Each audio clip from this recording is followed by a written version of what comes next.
के बुझलिए आराम से एखने मुंह तोड़ देते महाराज तते जोर से गेट खोल लके। नमस्कार, आबि गेल छी हम सब अपन घर अपन जगह दरभंगा। क्या रे भाई, क्या कर रहा है? बाप का फोन लगाबै छियै। बाप रे बाप, प्राइम मिनिस्टर से ज्यादा बिजी आदमी छै। अनहरिया रात में हम और हमर छोटका भैयारी जा रहल छी एगो मिशन पर। हमरा संगे बनल रहू और अहाँ के देखायब जे की मिशन छियै और कतऽ जा रहल छी हम सब। मिलबै छी हम अपन डॉगेश भाई से। देखियौ डॉगेश भाई से एकर आँखि जे चमक रहल छै, फाइट के चोखा भए जेतै आदमी महाराज। बहुत जल्दी केक सेलेक्ट कए लेलकै बउआ। कए लेलियै रे केक सेलेक्ट कए लेलहुँ हमसब आबि कऽ 7th हेवन में एतै दरभंगा में, और एतऽ से पैक कए के लए जेबै घर। तकर बाद देखै छी की होइ छै। केहन लागि रहल छौ खाए के बउआ? मस्त। एकरा हर चीज खाए वाला मस्त लगे छै, की बुझलिए? लगे छै दबा देल के पकड़।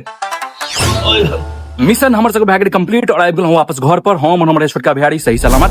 या देखियो कियाकि मौसा के छले बर्थडे तो आई केक कटायल जेतै। ब्लॉग करै छी एतै खत्म। अगर ब्लॉग बढ़िया लागल है तो लाइक करब, शेयर करब, सब्सक्राइब करब, की बुझलिए? आराम से एखने मुंह तोड़ देते महाराज तते जोर से गेट खोल लके। रे छड़ा ई पकड़, वाह डेंजर आदमी छै महाराज। तते गेट खोल लके मुंह टूट जेतै। चलू मिलै छी।